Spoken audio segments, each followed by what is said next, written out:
Hello, my name is Gene Harris.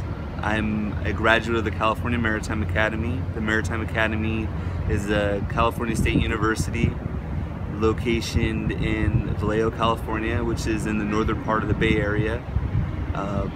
Upon graduation in 2001, I spent the last 15 years in the transportation industry. I've worked in marine terminals like the one pictured behind us, where large container vessels circumnavigate the globe to various ports where they collect various goods in containerized boxes.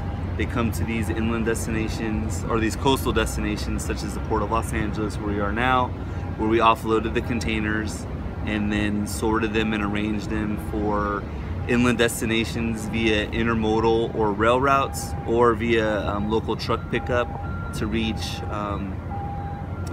local distribution centers. And what are you working on at the moment? Right now I'm a senior warehouse manager. So I work at a warehouse here in Rancho Dominguez, where the same containers from these seagoing vessels come. We sort them, repackage them, and then send them to future destinations. A lot of this cargo is purchased by retailers. So we'll arrange shipments to go to stores directly, or to go to different major hubs around the country for sorting and distribution to storefronts. So what about trade made you move here in Long Beach? Okay, well, the Port of Los Angeles and the Port of Long Beach is the largest port in the United States. So there's a lot of business here, a lot of opportunity. And I felt that being from Southern California, why not just stay in my own backyard where there's a lot of professional opportunities, but also to see the most volume of trade, or international trade, and how I could be a part of that and see a lot of career growth. Nice. So yeah, it seems like a lot of boats come in and out of here. Do you know how many? Give it like an estimate of how many boats come in from different countries? I'd have to research that to give you the exact number. Definitely, okay. Yeah, but it's busy all year round. Busy all year round, 24/7. Is there any specific time of the year where it's the busiest? The busiest time of the year in the ports of LA and Long Beach are what we call our peak season. Usually ramps up towards the end of July, and then completes just after Thanksgiving. So a lot of that stuff is good movements for the summertime, and then it concludes for like holiday shopping and different things like that.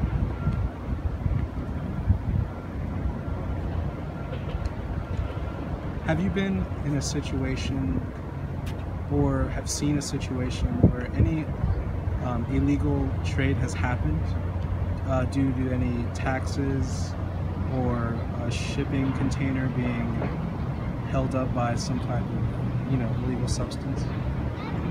I would say that I've indirectly observed some cases where contraband, illegal shipments, or some suspicious activity is taking place. The United States Coast Guard and the United States Customs and Border Protection, they have oversight over trade in our borders, and we've worked hand in hand with them in terminal operations to secure, locate, and prepare containers so that they can further investigate them. Nice, okay. And so, with the work that you do, can you explain, just to give a description on the type of person that works, like your coworkers? Okay. Basically their age, their marital status. Okay. People involved in trade, logistics, transportation, management, from all walks of life, from all over the country. The logistics and transportation is a niche thing. A lot of people are not involved in it, but the movement of our goods takes people, and these people come from various backgrounds, just like any other industry.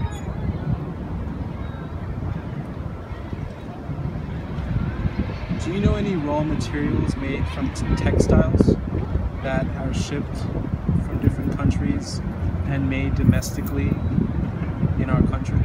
A lot of our products that are shipped in bulk, typically out of the United States, or at least the West Coast, will be some resins used for plastics, some raw materials such as scrap paper shipped overseas for reproduction, and even scrap metals.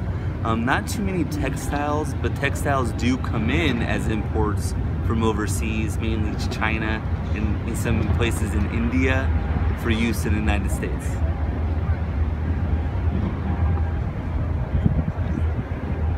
Nice. So, you as a consumer, do you see any brands or businesses that you use in your daily life with your work?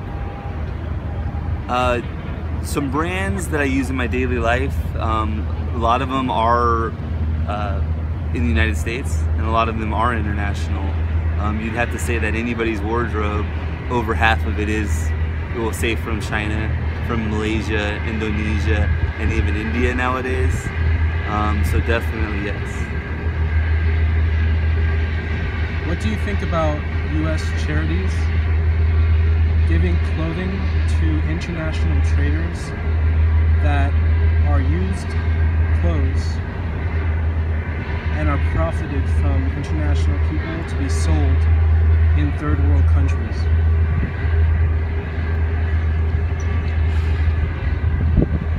I think that, so if you're asking me about a secondary market of clothes, specifically used clothing, I think that if it's profitable, it's viable, and I do know some third world countries don't have the mechanisms, the engineering, the sources to produce their own textiles, so it's not a bad thing.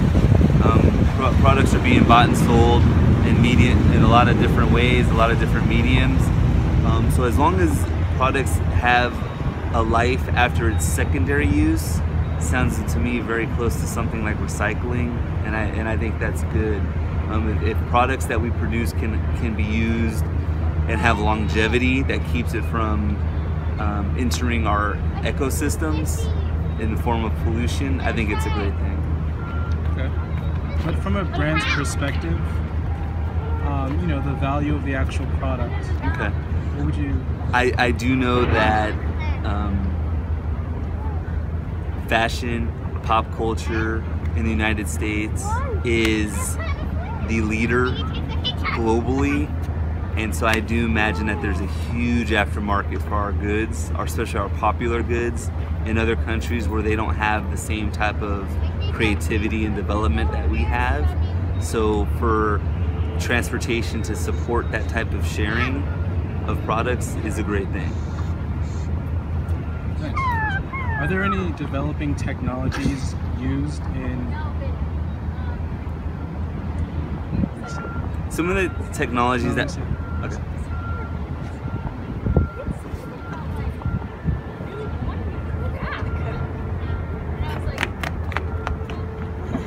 Are there any developing technologies used for importing and exporting? Absolutely. That will develop trade into being a better system? There's a lot of different technologies that we currently have and that are being developed in transportation. Currently right now, the biggest one that has the biggest spotlight on it is automation. A lot of companies are looking to developing technologies and investing in technologies that can make port operations more efficient. Robotics, use of GPS, use of location sensors and RFIDs are all ways that a container can come off a ship without the use of manpower, can be offloaded, sent on an automatically guided, what we call a AVG, automated guided vehicle, to locations within terminals where they can be parked, and then a trucker can come and get them. So it helps keep our labor costs down and also our efficiencies up, where production can be even faster than what labor can accomplish it. Where do you see trading in 100 years from now? That's a very interesting question. In 100 years, trade, because of its raw nature, I do see in 100 years that we'll still use large container ships. The ships may go from mega to super mega, larger, perhaps with the enterprising of self-guided vehicles such as cars and vessels. Perhaps these big large ships will be robotic in the way that they work, with scaled down crews.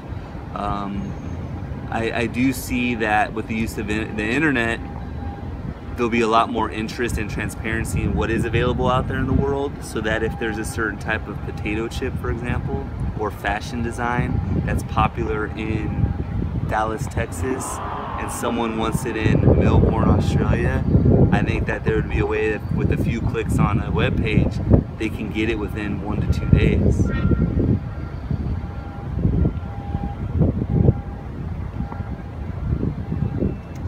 Can you explain the labor union for the workers in importing and exporting? Okay. And how they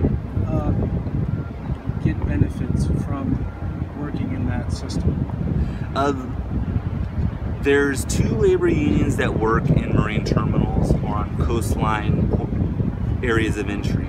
There's, on the West Coast, there's the ILWU, which is the International Longshore and Warehouse Union, and on the East Coast, it is the I am forgetting their name right now. But there's union forces on both coasts. What they do is they work via collective bargaining agreements where the union as a whole unifies and works with the employers, which range from shipping companies, carriers, and different operations teams, to come up with standardized practices, rules, and bylaws that encompass everything from benefits, compensation, and also work practices. Without those 2 working hand in hand, things slow down. You know, oftentimes you hear about unions striking because there's a disagreement with wages or some work practices. But through these collective bargaining agreements, the employers have their best interests looked after, and the terms are somewhat agreeable by the employers. Thank you. Do you have anything else to add? I think that the transportation industry is oftentimes ignored or dismissed because it's not tangible to the end user. When someone shops at a Nordstrom's, a Macy's, or a Tilly's even, the transportation industry is involved in getting those products on those shelves. So it's something to pay attention to and to show some interest. There's viable careers in the industry, and there's also, it's a lot of support, so it's a good thing. I've enjoyed doing it for the past 15, 16 years.